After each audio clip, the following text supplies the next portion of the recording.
ખેતરી જે તાજું તાજું લીધું છે અને એને તાજું તાજું જ બનાવ્યું છે અને એમાં તાજું તાજું કાંદા વાવી દીધા છે અને પડખે બાજુમાં તાજો તાજો નવે નવો હોય છે. હા, નવો આંખી નથી ખુલી એવો કૂવો ગાળી નાખ્યો છે. ઊંડો તો લાગે છે 50 ફૂટ જેવો. કેટલો છે સાહેબ? 40-42 ફૂટ ઊંડો છે. પાણી દેખાય છે? હાલ આમાં જો ચોખ્ખું ઘી જેવું દેખાય છે. ચાલો ફરીથી આવી ગયા છીએ આપણે વિપુલભાઈ બારિયા સાહેબની વાડીએ. આ તમને સહેજ દેખાય છે આ બાજુ જીરું. અગાઉ તો એક વિડીયો મૂકેલો છે, આપણે મૂક્યો તો ફુવારાવાળો, રેન ફુવારા પદ્ધતિવાળો. આ જીરું અહીંથી તમને અંતરો દેખાય છે. આ દેશી ખાતર નથી આવ્યું એટલે આ થોડુંક હાવ પારવું છે અને અહીંથી તમને દેખાય આ ફુવારા સિસ્ટમ ઉપર જ આવડું જીરું કર્યું છે. અને આ ભાઈને બ્રેક જ નથી સહેજ પણ, હજી પાણી પાય છે. બોલો, વરિયાળી પાકવા આવી ગઈ છે છતાં પાક ઉપર જીરું છે તોય જે પાણીના ફુવારા ઉડાડે છે. જોઈએ આપણે કેવા ફુવારા હજી ચાલુ કરે છે. એ ભાઈ કહેતા કે છેલ્લું પાણ છે, તો છેલ્લું પાણ છે તો મને એમ થયું કે લ્યો એક વખત વિડીયો ઉતારી આવું અને બધાને બતાવી દઈએ. જીરું તો ફુવારા ઉપર, રેન ફુવારા ઉપર તો ઘણું બધું સારું થયેલું છે. આગળ આમ જોઈએ એટલે જીરું કેવું છે એ જોઈ લઈએ.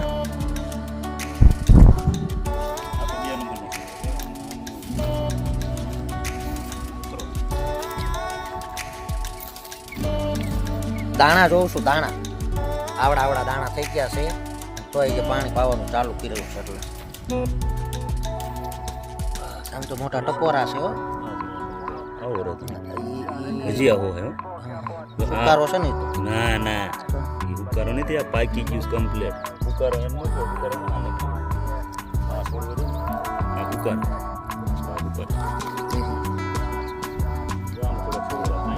રૂકાઈ ગયું તેલ, પાણીની તાણના કારણે કઈ આના દાણા તો બધા ટપોરા જ છે. જેવા કાંકરા પીડ્યા છે ને એવા જ દાણા થયા છે.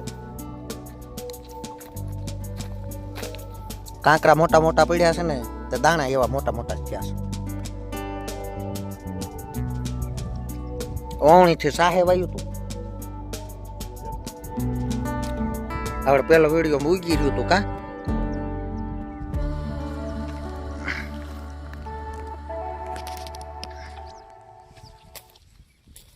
રજકા જેવું ઊભું છે.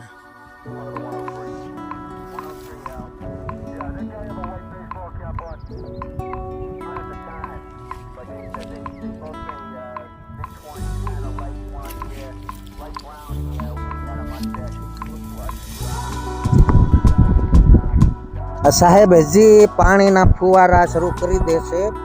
આ જીરું પાક ઉપર છે, ઘણા બધા પાણી પાતા બીવે છે. હવે સાહેબ જે આ જીરામાં પાણી આમ એકદમ આ વર્ષે જ જે આ ડુંગરો તોડી અને ખેતર બનાવ્યું છે, 2-3 મશીન ચાલતા અને એ મશીન ચાલુ કરી અને એકદમ કાંકરિયાટ જમીન છે. આ તો જે જીરું દેખાય છે એ બધું જીરું સાહેથી વાવેલું છે. જુઓ તમને સાહે દેખાય છે, સાહે વાવેલું જીરું છે અને એ જીરામાં દેશી ખાતરનો વધારે ઉપયોગ કરી અને આ જીરું આવડું થયું છે. હવે આમાં એમણે પાછું ફુવારા શરૂ કરે છે. આપણે જોઈએ આ પાક ઉપર આવેલા જીરાને ફુવારા પાય છે, પાણી પાય છે. હવે તો કંઈક માપ રાખે તો સારું કહેવાય.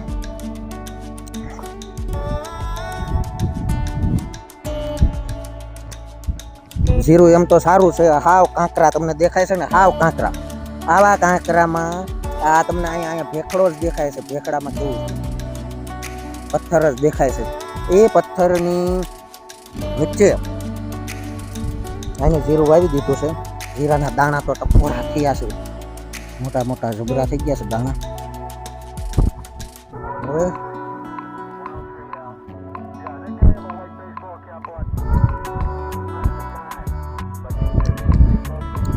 સાહે જીરું વાવેલું છે. આમ તો જીરું મસ્તીનું ઊભું છે, એકદમ નવાડ છે અને કાંકરાવાળા જમીન હોવા છતાં આવું જીરું. અને એ પણ હજી છેલ્લી સુધી લડી જ લેવાનું, પાણી પાઈ છેલ્લે સુધી લડી લેવા માટે જીરાના પાકમાં પાણી અને વાણી વિચારીને વપરાય એવું કહેવાય છે. એમ જ જીરાના પાકમાં તો પાણી ખૂબ જ વિચારીને વપરાય. આમ છતાં જો તમને દેખાય આ જીરું પાકી ગયું છે અને એ પાકેલા જીરામાં એણે ફુવારા પાછા શરૂ કરી દીધા. જોઈ લો, આ જીરું પાક ઉપર આવેલું છે અને ફુવારા ચાલુ છે.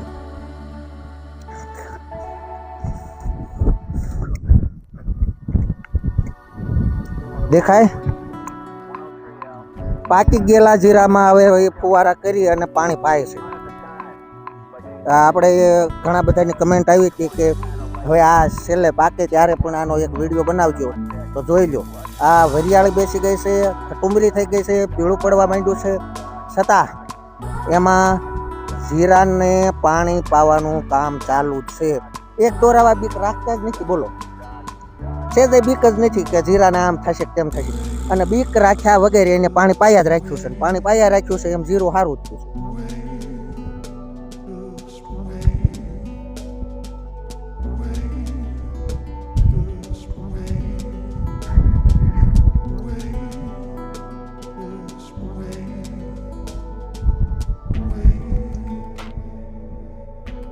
હવે પાકી ગયું છે એને પાણી પાવું એટલે આમ શું કહેવાય, ખતરોના ખેલાડી.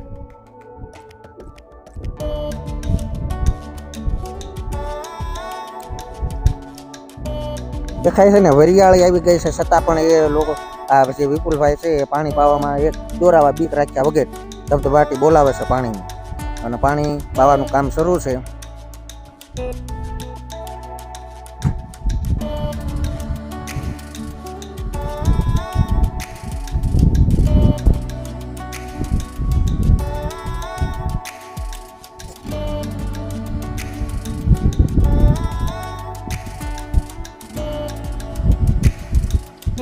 જીરું છામાં વાવેલું છે અને જો આખું પલાવી દીધું છે, રબડા જેવું કરી દીધું. હો ભાઈ, તોય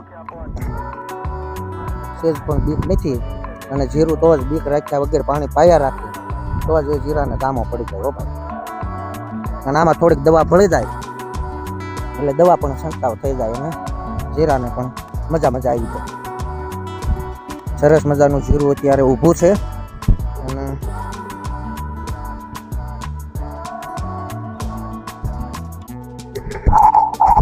થોડા દિવસમાં ઉપાડવાના દિવસો ગણતરીના જ દિવસો હોવા છતાં પાણી પાવાનું કામ ચાલુ છે.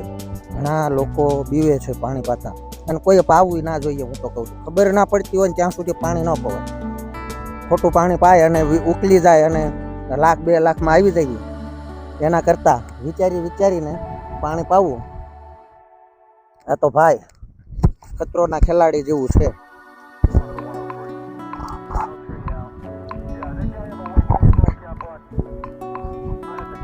હજી સુધી જીરાને કોઈ જાતનો કાંઈ પ્રોબ્લેમ થયો નથી. અને પહેલા દિવસ પહેલા પાયું તો 3 દિવસ પહેલા પાણી પાયું હતું. લાગતી કે આ જીરાને કઈ થઈ જશે મને આ જીરામાં કાંઈ ન થાય સાહેબ, એનું કારણ છે હવે તો કટુંબરું થઈ ગયું છે. હવે તો પાવાની બીક ન લાગી જોઈએ. ના આ પાવાનું ચાલુ ને, ભેજ ચડાવવાનું કામ ખાલી ચાલુ છે. એ કાંકરિયા જમીન છે એટલે નિતાર ઝડપથી થઈ જાય. એટલે જીરું તો ભેજ ન આપીએ તો કાચું પડી જાય. એટલે ભેજ આપો છેલ્લે એન્ડમાં જરૂરી છે. 2 થી 3 મિનિટ જવા દે એટલે બધું જીરું છે આપણે દવા છાંટી ભેજ વાળું થઈ જાય. અને જીરું હજી નરવું છે. આની પહેલા કેટલા દિવસ પહેલા પાણી પહોંચાડ્યું હતું? 3 દિવસ 3 દિવસ પહેલા. 3 દિવસ પહેલા આ રીતે પાણી જવા દીધું હતું. એ વખતમાં 10 મિનિટ જવા દીધું. આ છેલ્લો રાઉન્ડ છે એટલે 2-3 દિવસના ગાળે આ જીરાની વરિયાળી ઉપર પાણીના ટીપા ભરાઈ રહે એ તો કઈ પ્રોબ્લેમ ના. હમણાં એ કલાકમાં સુકાઈ જાય. બસ કલાકમાં પવન છે એટલે કલાકમાં લગભગ બધું જીરું નીકળી જાય છે. પાણી છે જમીનમાં છોડની નીચે પડી જાય છે. હવે તમારી ગણતરી મુજબ કેટલા દિવસે આ જીરું ઉપાડવાનું થઈ જાય? હજુ એ હવામાન ઉપર આધારિત છે સાહેબ. તો તાપમાન થોડુંક ઊંચું જાય તો ઝડપથી વળી જાય છે, લેવાય ઉપડી જાય છે. હા, પછી જો આજે જે હવામાન હતું એવું હોય, ઉત્તરના પવનો ફેંકાય તો હજુ 20 દિવસ ઉપર જાય. ટૂંકમાં અઠવાડિયું 10 દિવસ કે 10 દિવસ કે 12 દિવસ.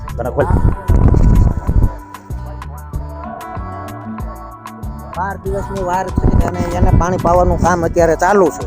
આમ જોઈએ એટલે શું કહેવાય, ખતરોના ખેલાડી કહેવાય ને. કાંઈ વાંધો નહીં, જીરું એકદમ સરસ મજાનું ઊભું છે અને સાહેબ આવેલું છે એટલે તો સારું જ હોય. અને એમાંય ભાઈ વરસાદની જેમ પાણી આવે છે એટલે તો કાંઈ ઘટતું જ નથી. ફુવારા ચાલુ છે રેન પદ્ધતિથી.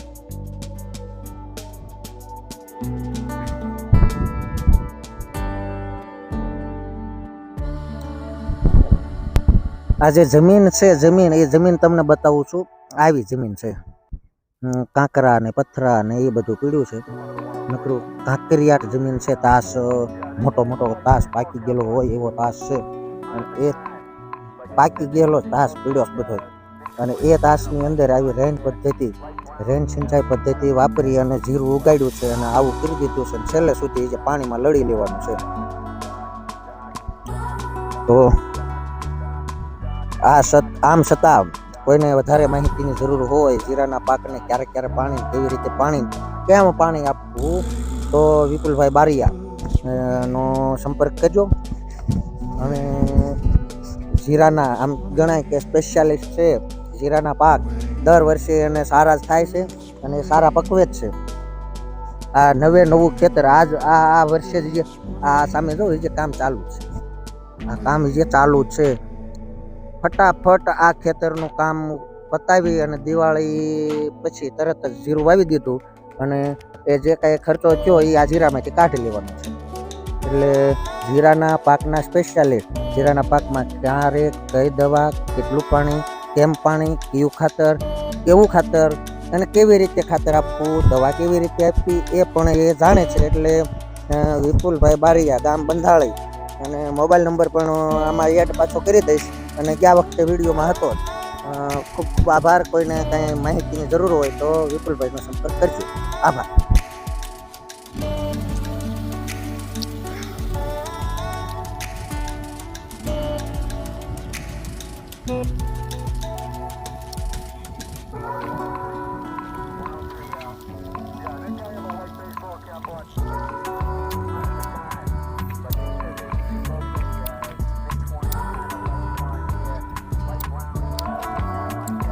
પાક ઉપર આવી ગયું છે છતાં પણ પાણી પાવાનું ચાલુ છે.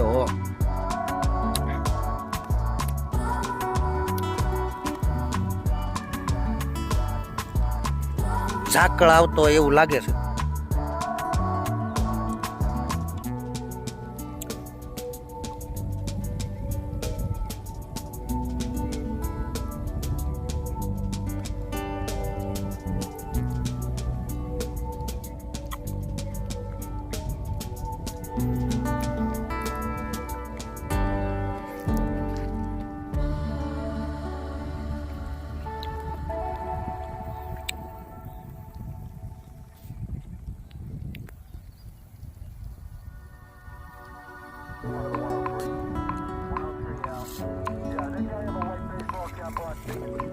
બસ આજનું પાણી પવાઈ ગયું છે.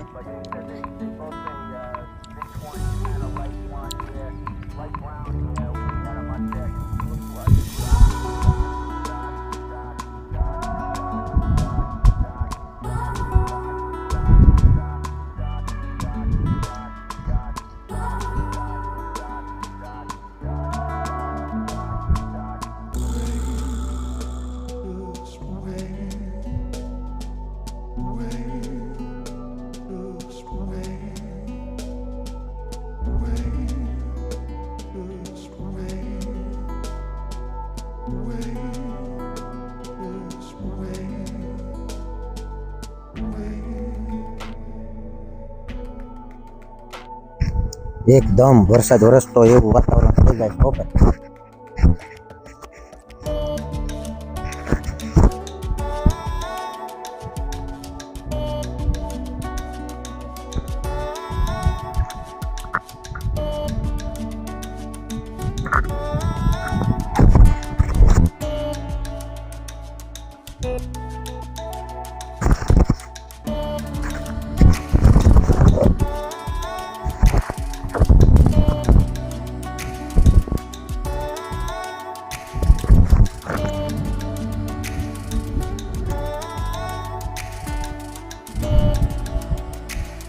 છે.